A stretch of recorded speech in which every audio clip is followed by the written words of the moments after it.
What kind of life do we owe the animals we eat? I've seen these horrific conditions firsthand, and I've reported them to law enforcement repeatedly, but nothing has been done. Lies, lies, lies, and more lies. Some Bay Area voters will soon decide on new rules for factory farms. It's an activist group of vegans who want us to have a vegan diet. Today, we're talking about what goes on behind the fence line. I see so many animals that are abused for no reason other than people like the way it tastes. And if a ballot measure could affect what you pay for groceries. Everybody's going to feel it.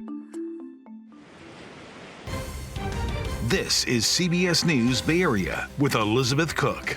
I'm Ann Makovec in for Liz. Many of us don't think a lot about what the animals that end up on our dinner plate went through in their short lives. Well, a measure on the ballot in the North Bay is part of a national conversation on factory farms. But farmers say they already follow California's rules on cage size. And frankly, concerns about cruelty and pollution can be overshadowed when inflation is already squeezing Bay Area families to the brink. We're going to have more on that conversation coming up in just a few minutes. But first, look at your news headlines today. Hundreds of UC Berkeley students, faculty, and staffers walked out this afternoon to mark a year of the war in Gaza. Our chopper captured the crowds at Sproul Plaza. Many protesters carried Palestinian flags and called out the U.S. support of Israel.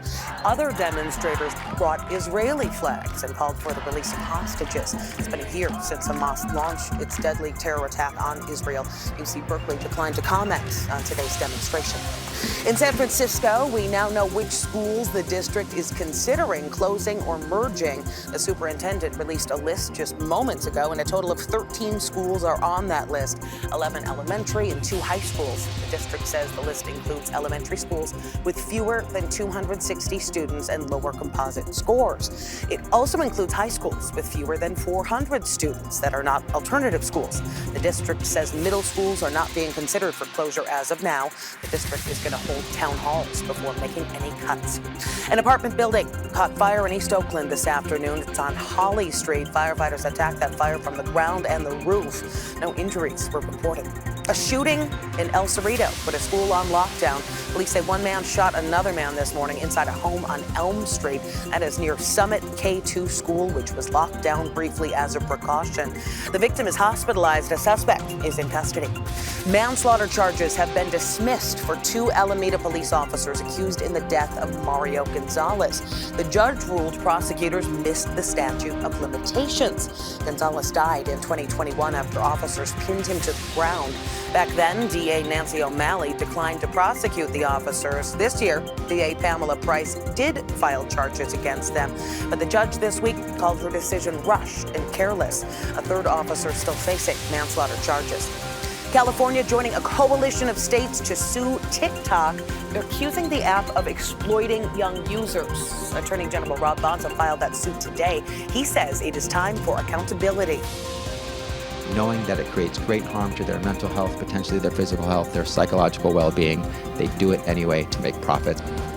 The states involved are pushing for penalties and reforms to protect kids and families. TikTok said in a statement it disagrees with what it calls inaccurate and misleading claims. Fleet Week officially underway in San Francisco. The festivities officially kicked off today aboard the USS Tripoli.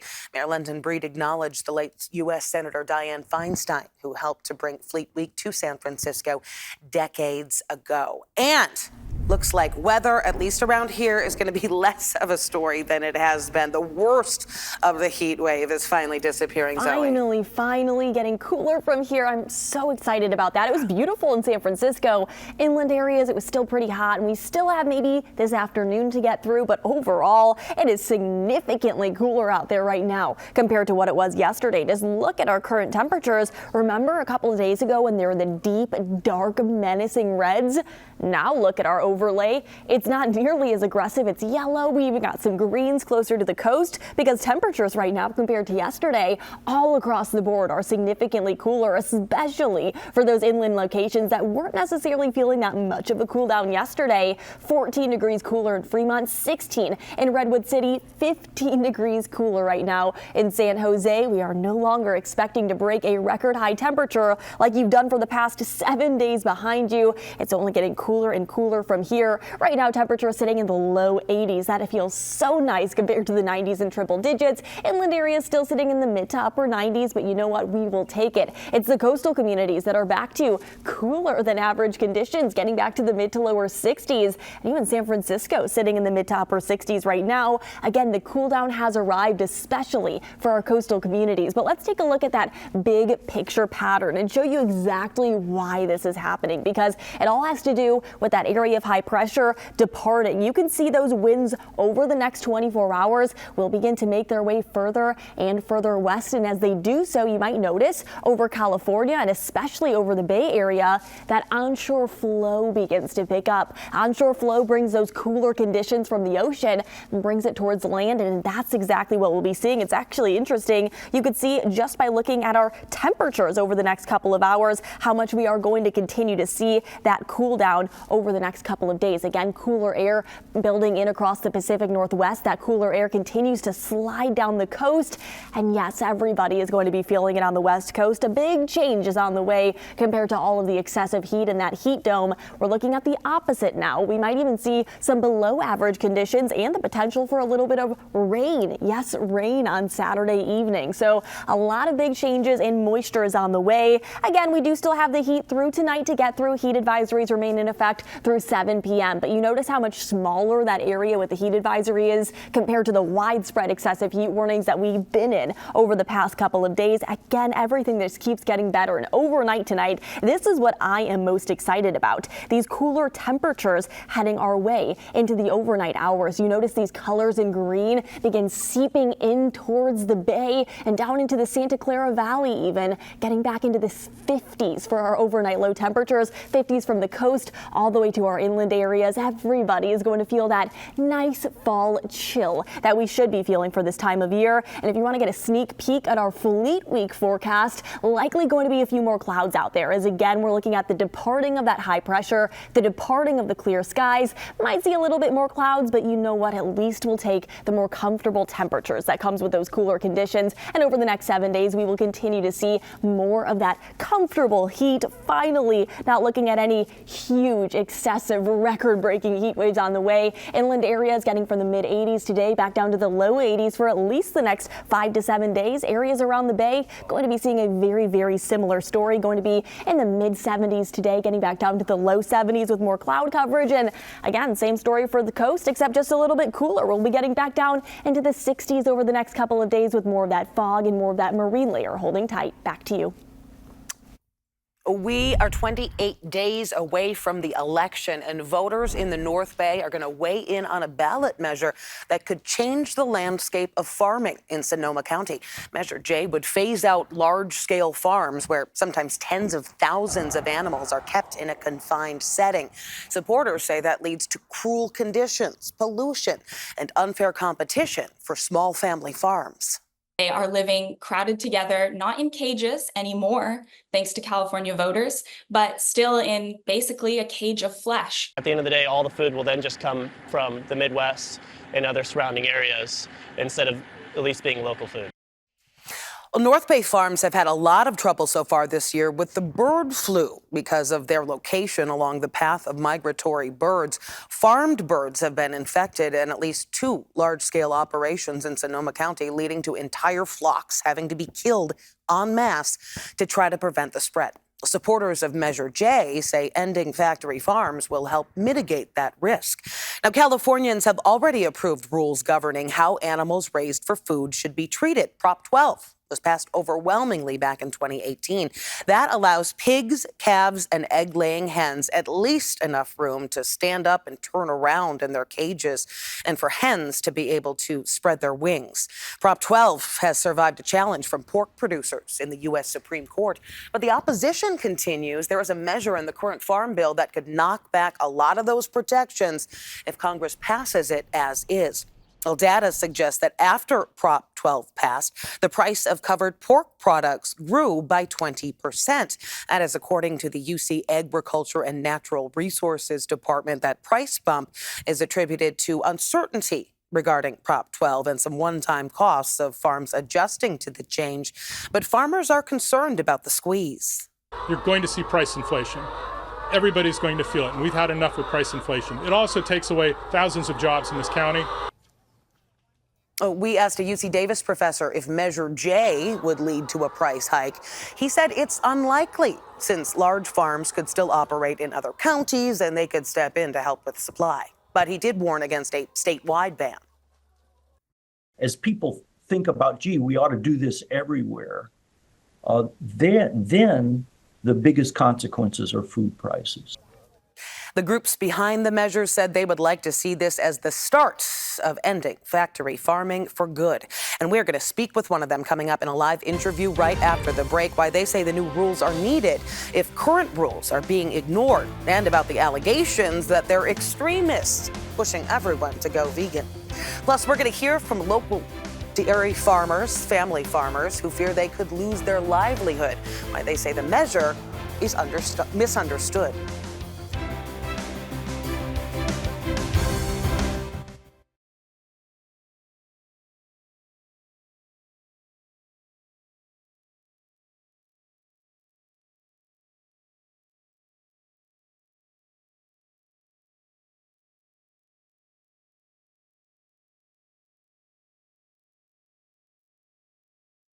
One, two, three, 4, 5, 6, 7, 8, 9, 10.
Welcome back to our conversation about factory farms and the potential impact of Measure J in Sonoma County.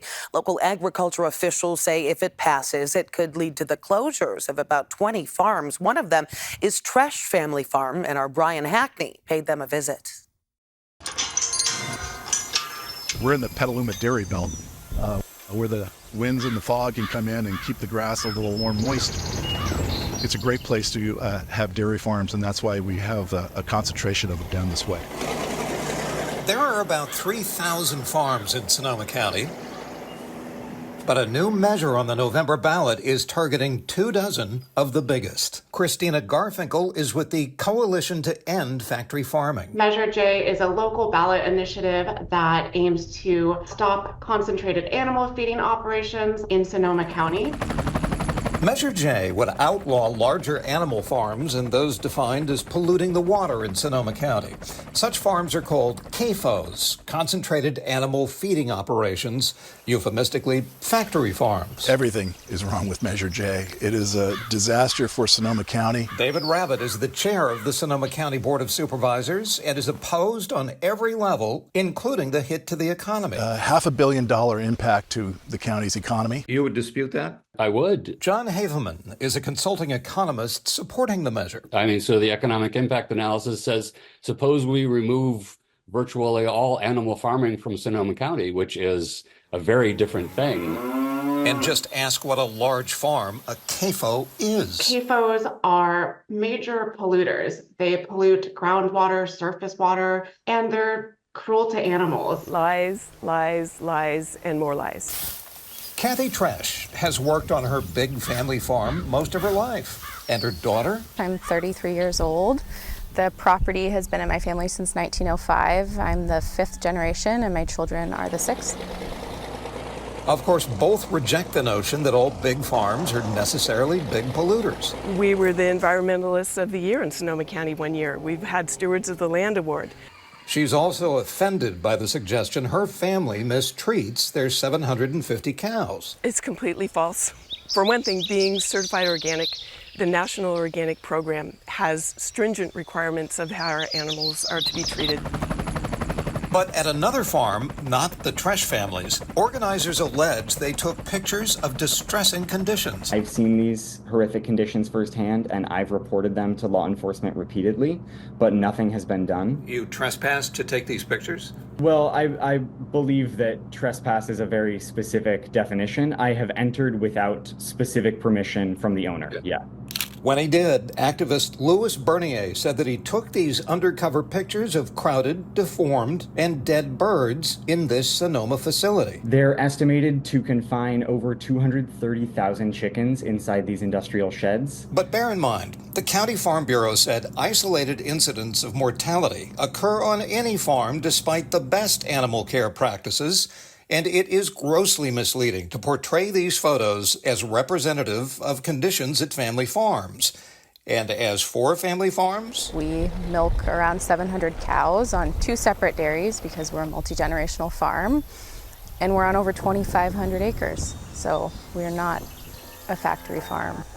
But both sides agree on one thing. I think if this passes, our farm would be gone. Yeah, it would. We would be shut down. As for how many big farms would be shut down, it's hard to say, but one farm is too many. But to activists, one picture like this may be too many. One thing is certain.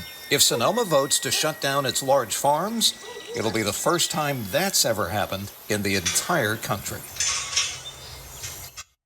A number of surrounding cities have passed resolutions opposing Sonoma County's Measure J. That includes Sebastopol, Cloverdale, Roanoke Park, Santa Rosa, and Sonoma. Well, joining me live now is Cassie King with the Coalition to End Factory Farming, one of more than a dozen animal rights groups pushing for this measure. Cassie, thanks so much for being here. First question is, why here, why now? Thank you so much for having me, Anne. And that's a wonderful question. People might know that Sonoma County is an agricultural county and a very progressive county where people have shown that they care about animals, they care about the environment. Sonoma County voted overwhelmingly in support of Propositions 2 and Propositions 12, the statewide ballot measures that gave certain kinds of animals and farms a bit more space. They got a square foot of space for egg-laying hens. So this is a place where people care about these issues and are willing to make changes, and we hope that this can spread to other parts of the country. It's also a place where there is the support to make this happen. Okay, and then you're saying this could be a starting point. You hear so many times, as goes California, as goes the nation. But this, to a lot of people, feels very extreme. What do you say about that? Well, Measure J is a very moderate measure that prohibits concentrated animal feeding operations as defined by the Environmental Protection Agency. These are the largest animal farms and the most polluting. So by prohibiting CAFOs, as they're called, we're essentially setting a limit on how many animals can be confined in a single facility.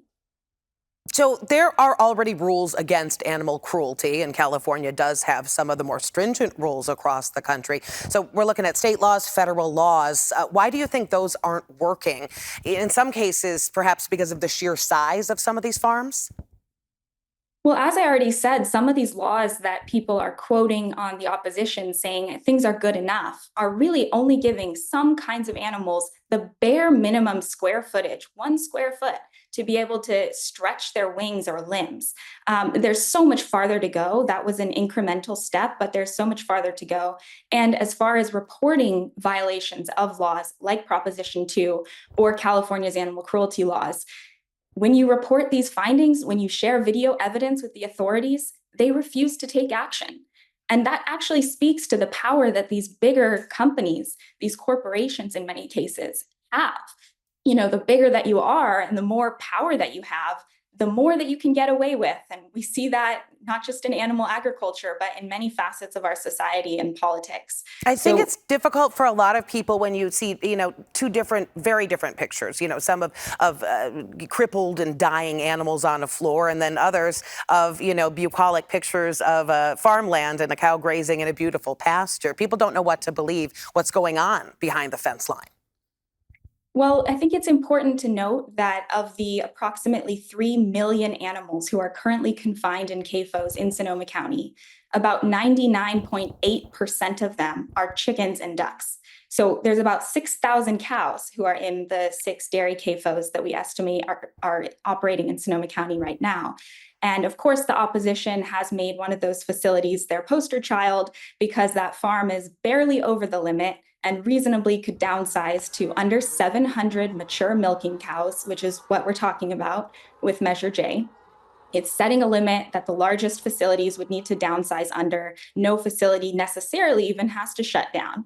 And it also prevents any new factory farms from ever moving into the county. So this is going to protect the environment, protect the hundreds of small farms that are already operating in Sonoma County, and of course, protect animals from factory farm environments, which everyone here watching probably can say they wouldn't want to live in. And I know we touched on this very briefly and we don't have a lot of time left, but a lot of the opponents of Measure J trying to paint you and other supporters as basically radical vegans trying to change society and trying to get no one to eat any meat, any dairy, any eggs. What is your response to that? That's not at all what Measure J is about. And I think it's insulting to the almost 40,000 Sonoma County voters who signed to get this petition on the ballot and to all of those who will be voting yes. So I hope people will consider the strong support that there is in Sonoma County for protecting animals, protecting our environment, and making progress that can make us a good example to the rest of the country. All right, Cassie King, thanks for your perspective. We're going to be right back.